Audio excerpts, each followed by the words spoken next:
The video spread slowly at first. One by one, people across the galaxy received strange messages. A farmer on a dusty planet opened his old comm unit and saw a picture of Earth burning. A student on a learning station watched a video of human ships protecting alien lives.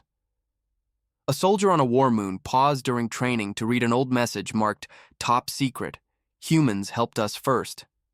Most of them thought it was fake, but something about it felt real.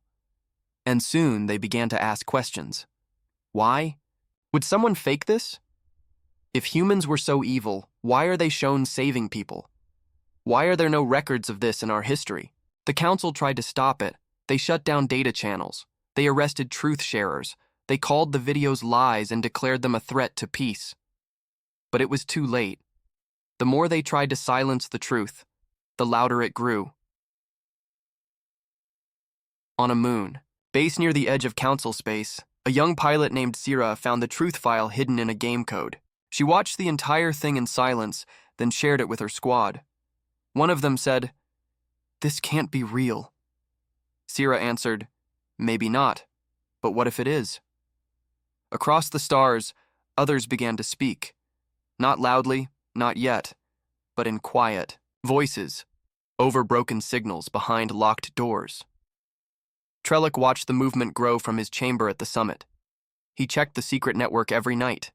He saw the list of names growing. Some were farmers, some soldiers, some scholars. All of them had one thing in common. They believed the council had lied, but with every new name added, the danger grew. One morning, Trellick woke to find his door forced open. 2 council guards stood there. Their eyes were cold, their voices flat. "You are under investigation," they said. "For what?" Trellick asked calmly. No questions. They dragged him from his chamber and locked him in a cold metal room deep within the summit prison. No windows, no visitors, no time given. He waited. Outside, the council released a message. "Ambassador Trellick has stepped away from his duties for personal reasons." But many didn't believe it. And then, something unexpected happened. The human returned. This time, he didn't sneak. He walked straight into the summit's main hall during a live council meeting. Cameras were rolling, guards aimed their weapons. Delegates screamed, but he didn't run. He raised his hands and said, "Let them see me. Let them hear me." The guards didn't fire.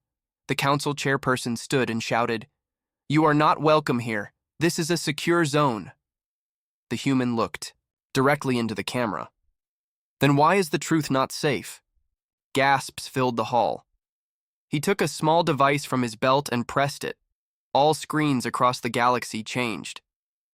The truth videos began to play, one after another, on every public channel. No way to block them this time. The human had overridden the entire council system, the burning of Earth, the peace offerings, the betrayal, the genocide. Billions watched. Some cried. Some shouted. Some simply sat in silence. The human looked at the council. "You erased us. You hunted us. You lied. And still, we came in peace. We only ask for one thing." The chairperson growled. "What do you want?" He said one word. "Justice." Chaos broke out in the chamber. Some delegates ran. Others tried to stop the broadcast. But the people watching across the stars had already seen enough. They wanted answers. They wanted change. Rebellion had begun, and in the prison cell below the summit, Trellick smiled. He knew the galaxy had crossed a line. There was no going back. Now.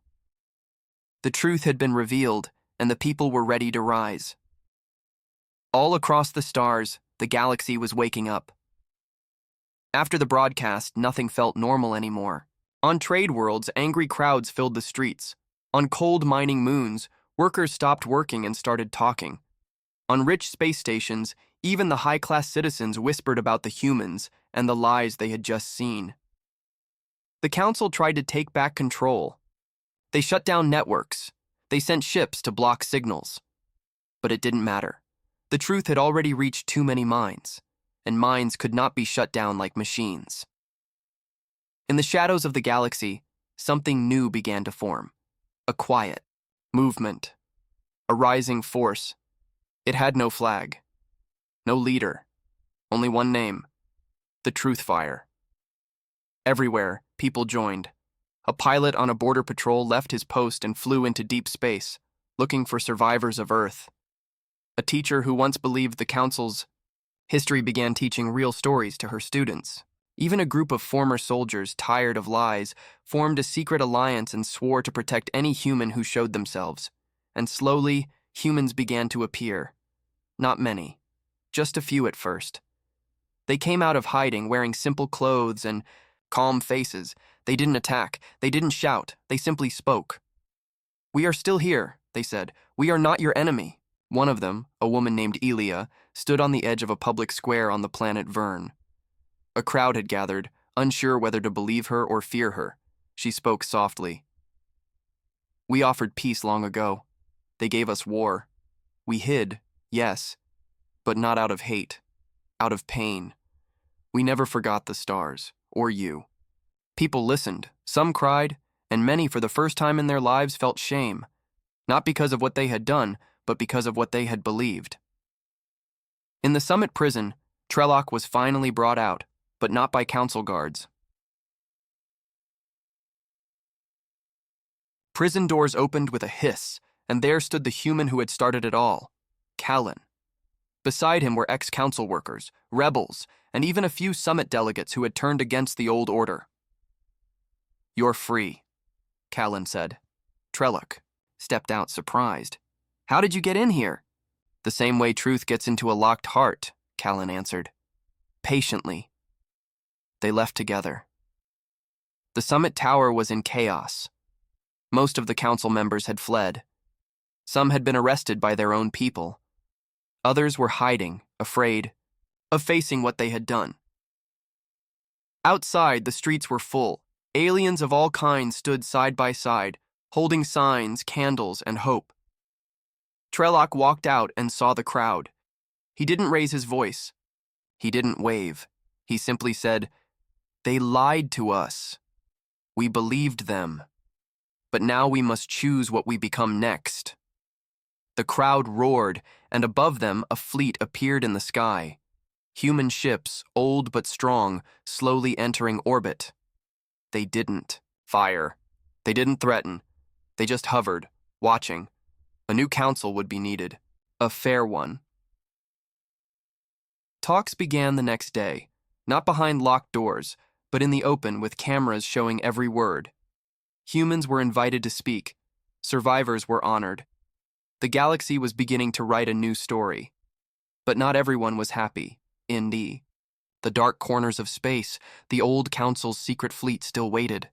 Their leader, a cruel being known only as High Prime Sorek, watched the news with hate in his eyes. "They think this is over," he hissed. "They think humans have won." He turned to his officers. "Prepare the hidden weapons. We end this our way." Back on the summit world, Callan felt a chill in his chest. He looked to the sky, then to Trelloc. "This is not finished," he said. Trelloc nodded slowly. "No," he said. "But this time, we're ready." And so, while the galaxy rose with hope, the shadow of war was not far behind. The final battle had yet to begin.